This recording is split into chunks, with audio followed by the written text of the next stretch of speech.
MLP has some really great villains and some less great ones. A good villain can leave such an impact on an episode, a character arc, or even an entire season. Meanwhile, a bad villain usually does the exact opposite. So I got curious, which of the villains was the most evil? I know evil is a relative term, as not all villains operate the same, but we'll get to that in a moment. Let's first establish what we'll be counting as a villain for this list. They should either be the main antagonist of a season beginning, finale, or movie. Or be a recurring antagonist that has their own dedicated episodes. And lastly, they need to have serious beef with more than just one of the main 6. For example, characters like Arizoro, Sven or the Paris Sprites will not be part of this list, but characters like Iron Will and Flim Flam will be. Oh, and we're not going to be looking at comic villains for this video, with one exception we'll get to later. With that in mind, if I'm not mistaken, that leaves us with these villains. Conveniently, and definitely not through feats of dark magic, they've been turned into magnets for the whiteboard. We'll be rating these villains on a quadrant chart. On the horizontal axis, we will rate their evilness, aka how evil were their plans, and on the vertical axis, we will rank their effectiveness, as in how close did they get to achieving their evil goals. We will not be looking at these villains as motivation for this video, unless it's relevant, just their actions and their behavior as we see them. Hopefully that all made sense to every pony, and not just to me. Regardless, let's begin. The very first villain we see in G4 is Princess Luna, or Nightmare Moon as she was still known as back then. Her ultimate goal is to cover Equestria in eternal night, which to me, compared to some of the villains we have yet to cover, is relatively tame. But time for a quick rant. I know an eternal night would have a pretty major impact on Equestria's plant life, meaning Equestria would likely struggle with food. However, I do also believe that the ponies would find a way to survive, especially with the use of magic. Additionally, we know from the prologue of the show that pre-banishment Luna just wanted the ponies of Equestria to appreciate her moonlight as much as they do with the sun, meaning even as Nightmare Moon, she would likely at least take care of the ponies of Equestria, as there would be no one left to praise the moon otherwise. As for her effectiveness, she managed to capture Princess Celestia. She's gone! Which, looking at the villains yet to come, isn't that big of an achievement. But she does achieve her goal of Eternal Night, even if it's only for a couple of hours before being stopped by the main 6. Her plan isn't that evil, but she's somewhat effective with her execution, especially since she had no reason to know anyone but Celestia wielded the elements of harmony at that time. Let's put her more towards the center, which also serves as a good reference point for the later villains on the list. Our next villain appears not even 10 episodes later, the not so great and not so powerful Trixie, I know. She made the list for her multiple appearances as an antagonist, but I will mostly rate her based on the events of Magic Duel, mostly because during Ghostbusters she's just overconfident and cocky, and the whole situation with the Ursa is more Snips and Snails' fault than it is hers. Her goal in Magic Duel seems to be getting revenge for being humiliated during her previous visit, more specifically by Twilight Sparkle. She ends up covering Ponyville in a glass dome and kicks Twilight out of the town after losing the duel, with the intent to become the ruler of Ponyville. Seeing as this plan only involves Ponyville, but with pretty bad consequences for the ponies living there, I think this is just slightly below Nightmare Moon's plan as far as evilness goes. But is she effective? I think not really. While she does manage to kick Twilight out for a little bit, in the end, it is her own overconfidence that leads her to accept the rematch and ultimately lose. This makes me think Trixie's pretty unsuccessful compared to the others yet to come on this list. Moving on to Season 2, we are quickly introduced to Discord. Discord's plan of all-around chaos does affect all of Equestria, but from what we see in the show, it doesn't seem like it's Discord's intention to destroy it all. After all, who would he toy around with if there were no creatures left in Equestria? Now, don't get me wrong, the entire land would still be an absolute shit show and it would likely be a really bad time for anyone still living in Equestria. But I don't think he is as plain evil as some of the others we have yet to cover. As far as effectiveness goes, he succeeded in his goals, but then again, he could literally do so with a single snap of his fingers. But what really stands out to me is that before causing total chaos, he went after the main 6, or well, the wielders of the elements of harmony, knowing those were the only thing that could stop him. By tricking and hypnotizing the main 6 into abandoning their beliefs, he eliminated the only thing powerful enough to stand in his way. This alone makes his effectiveness go up in my opinion, as he learned from his previous defeat when facing the Royal Sisters, and found a clever way to take care of the problem, which in return makes his ultimate defeat even more ironic and therefore on brand, but Discord is definitely the highest rating so far. I was debating on whether or not I would put Iron Will on this list. He only has issues with Twilight and Fluttershy during the events of putting your hoof down and Once Upon a Zeppelin, but I figured since Mean Fluttershy also has negative interactions with the rest of the main 6, Iron Will deserves a spot on here. Iron Will's goal seems to just be making a shitload of money, regardless of how shady his practices might be. Is he effective at doing so? Absolutely! As much as I don't like Iron Will, he seems to be a successful businessman. Wait, businessman? Business Minotaur? Business Tar? Whatever. Both the Assertiveness course and the Zeppelin tour are good examples of how easily he can earn bits through his schemes.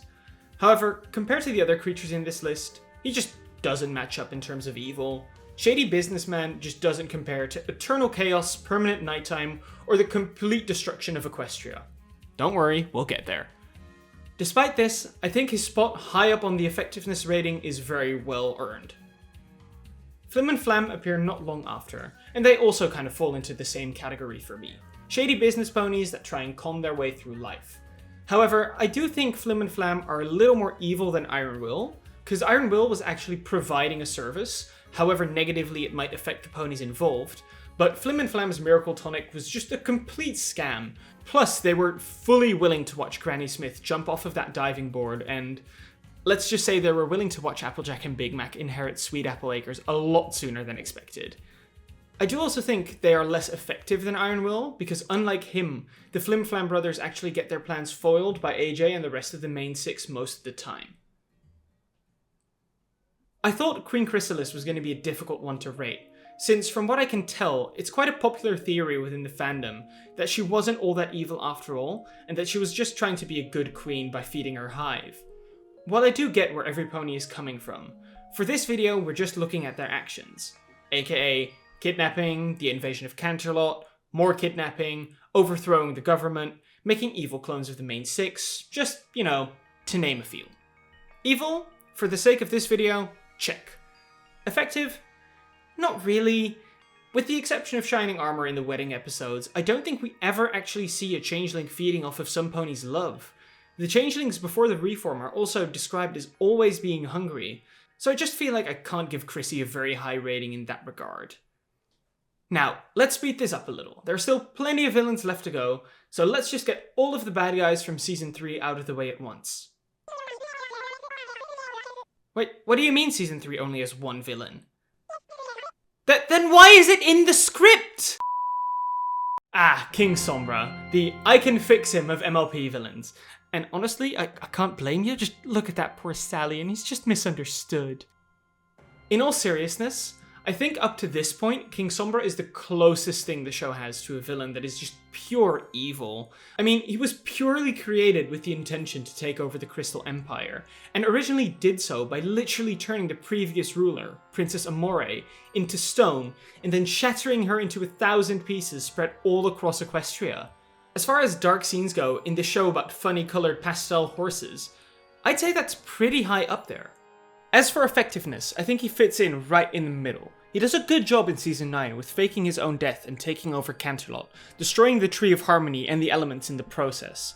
But his attempted takeover of the Crystal Empire in Season 3 was just straight up unsuccessful, and even his rule over Canterlot was pretty short-lived. Next up, Sunset Shimmer. Cause yes, the EQG movies still count as movies after all. Sunset ultimately wanted to use Twilight's element of harmony to go back to Equestria to rule it all. While I appreciate her confidence, and it's definitely an evil plan, I just don't think she's very good at it. She manages to steal the crown, sure, but she can't even use its power, and doesn't even make it to Equestria before being defeated. Who's next? I really should have written this down somewhere more clearly. Of course. The guy with that one fighting scene every pony always uses to argue the show isn't for kids. It's Tirek! The centaur who wants to steal all the magic in Equestria and use it for himself. I think this plan would affect every creature in Equestria quite negatively compared to Luna, for example. Therefore, as far as evilness goes, I think Tirek is almost as bad as King Sombra is, because while most would likely find a way to survive and live without magic, where Sombra just enslaved all of the crystal ponies, the fact that this affects all of Equestria and Tirek would likely rule over the land like a tyrant, the outlook wouldn't have been very good. I also think Tirek is very effective. He waited for a good moment to strike, then acted quickly and efficiently.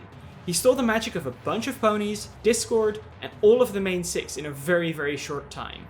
I also feel like his quick defeat through the rainbowification of the main 6 involved some very, very heavy plot armor on their side. I honestly think Tirek is the highest rated villain we have so far, closely followed by Discord though. Now, I know you're all waiting for me to talk about every pony's favorite communism mare, but we have another Equestria Girls movie before we get to Season 5. Specifically, Rainbow Rocks, featuring the Dazzlings. I meant the actual Dazzlings. You know, the group of sirens that use their magic to feed off of the anger of others with the intent to rule the world. Those Dazzlings. Ah, there we go. Anyways, total domination of a world is an evil plan for sure, there's no denying that. But I wouldn't call them very effective at it. After all, during the movie we learned that they were originally banished by Starswirl the Bearded, meaning they've had potentially hundreds of years to regain energy. Even without equestrian magic, I would have assumed they'd made at least some progress instead of having to wait for Twilight to come back. Alright, fine. Now we can talk about Starlight and her goal of expanding our town. And yes, that's actually what the town is called, not just the name of the song. She mentions during the main 6's visit in the Season 5 opening that having a princess live in the town will definitely bring more attention to her cutie markless philosophy, I guess? While her intentions are definitely misguided, and thank fuck we're not talking about backstory and motivation here, her goal of bringing more ponies into what is essentially a cult is relatively tame compared to the other villains we have on the list. As for how effective she is, honestly, also not very much. She does manage to set up an ambush for the main 6 in the cave and steal their cutie marks, but the whole propaganda brainwashing program just seems very flawed. I mean, we literally see how easy Fluttershy could break out and foil Starlight's plans. It also seems like she does genuinely care about the ponies living in our town, even if just a little. As much as I like Starlight as a villain, I just don't think she'll get a very high rating. Ah, who am I kidding? She's the only pony who has literally caused the destruction of Equestria as a whole. I know she only meant to stop Rainbow Dash from performing her Sonic Rainboom so the main 6 never met and got their connection, but the direct consequences of that single act turn out to be very severe. And the best part is, even when Starlight shows Twilight what the future looks like...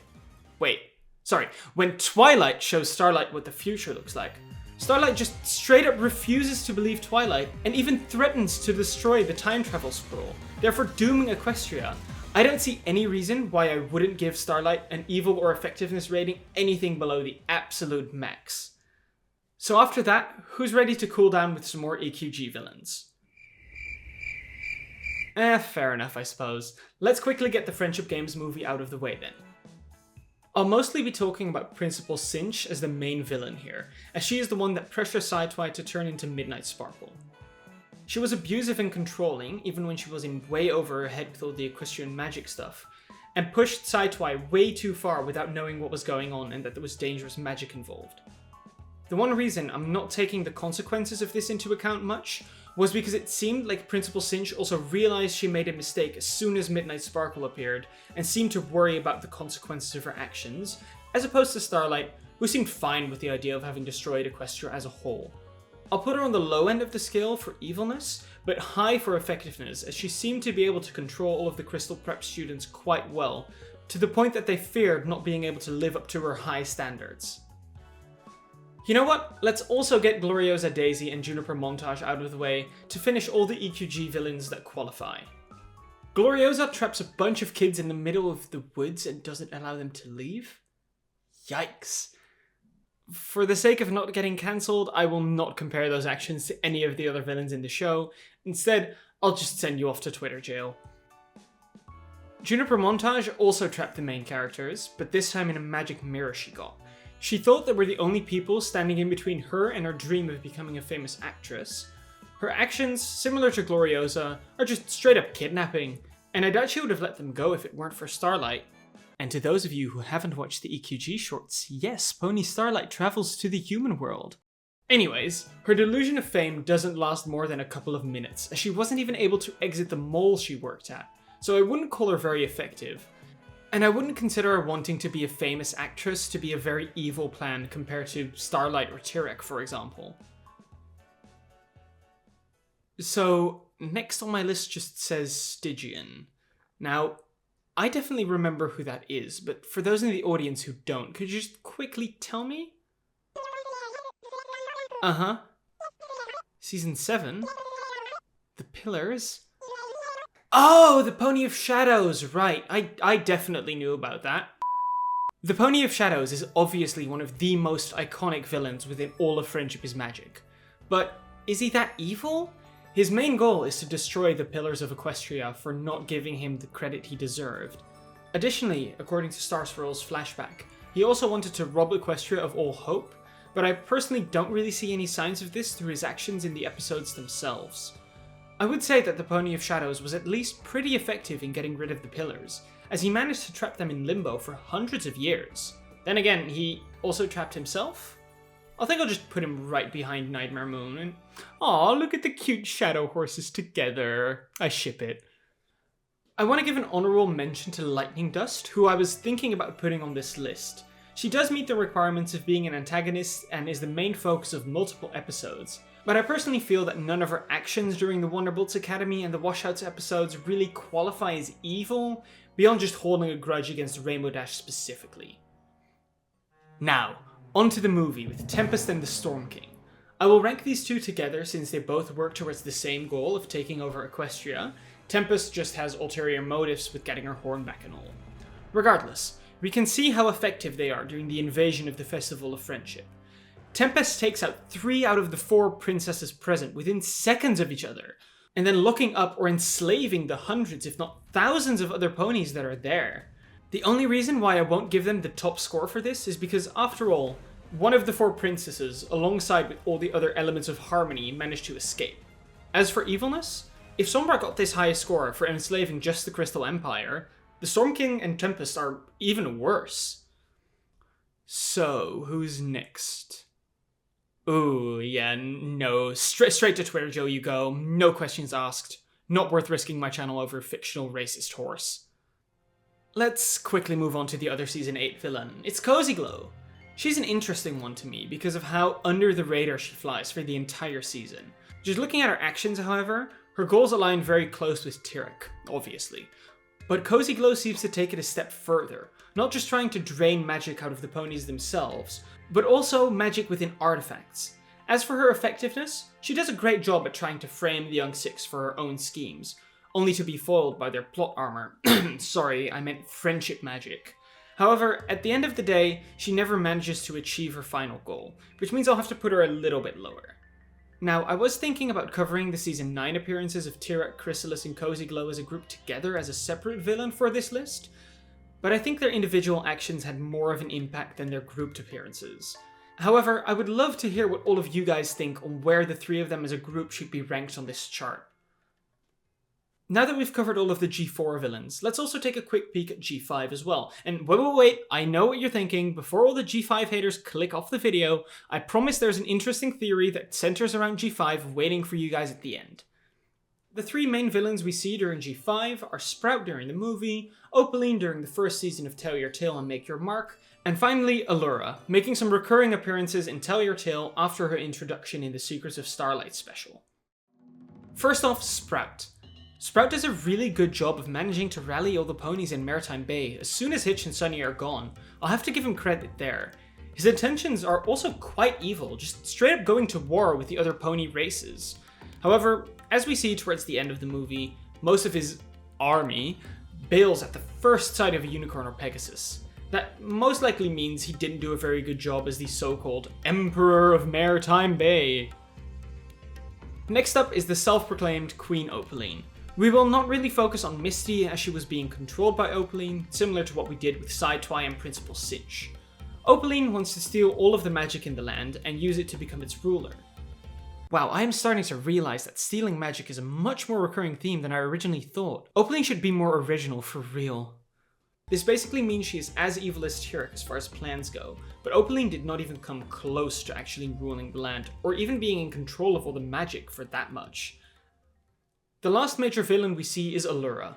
During her first appearance in The Secrets of Starlight, she keeps the entire village of Auroracorns under a mind-controlling spell. Now, I know I said we weren't going to look into the villains' motivation or backstories too much, just at their goals, but for Allura these two are connected, so I kind of feel obliged that I have to include it. The whole reason she is mind-controlling all of Starlight Ridge is because she wants to go back to Equestria to see her little brother.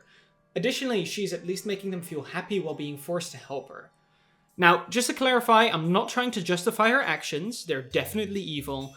I'm just saying that I don't think she's as evil as Trixie, for example, who just acted out of her own selfishness. As far as effectiveness goes, it's a bit hard to tell because her character arc was never finished. From some of the leaked Tell Your Tale concepts, it does seem like she was getting closer and closer to finding her brother again. But until we get any definitive confirmation from the leaks, it's all up in the air. Then again, this is MLP, and I highly doubt the writers would pass up on such a perfect opportunity to reform a villain after this much setup. I think because of all of this, she should be put right up here. So that's it, right? That's all the villains in G4 and G5. Well, yes and no. These are all the main villains we see in the show, but like I said before, I have one more personal villain theory I want to share. More specifically, I want to add an honorable mention from the G5 comics. And this might come as a surprise to some of you, as the last character I want to talk about is none other than Princess Twilight Sparkle. Now I know, Twilight is like the main hero of all of G4, why is she on this list? Well, in my opinion, because she managed to achieve what so many villains we discussed before failed to do. She actually got rid of all the magic. After all, as we see in the comics, Twilight is the one who created the Crystals of Unity, and while she created them with good intention to help resolve trust and friendship issues between Pegasi, unicorns, and Earth ponies, you can't deny what major part magic plays in Equestria. Binding all that magic into 3 crystals just creates a massive weak link if anything. And as we see in the end, something does end up going wrong with the crystals, because if it hadn't, G5 would have never been a thing. And yeah, you heard me right, if you ain't a fan of G5, blame your favorite princess of friendship.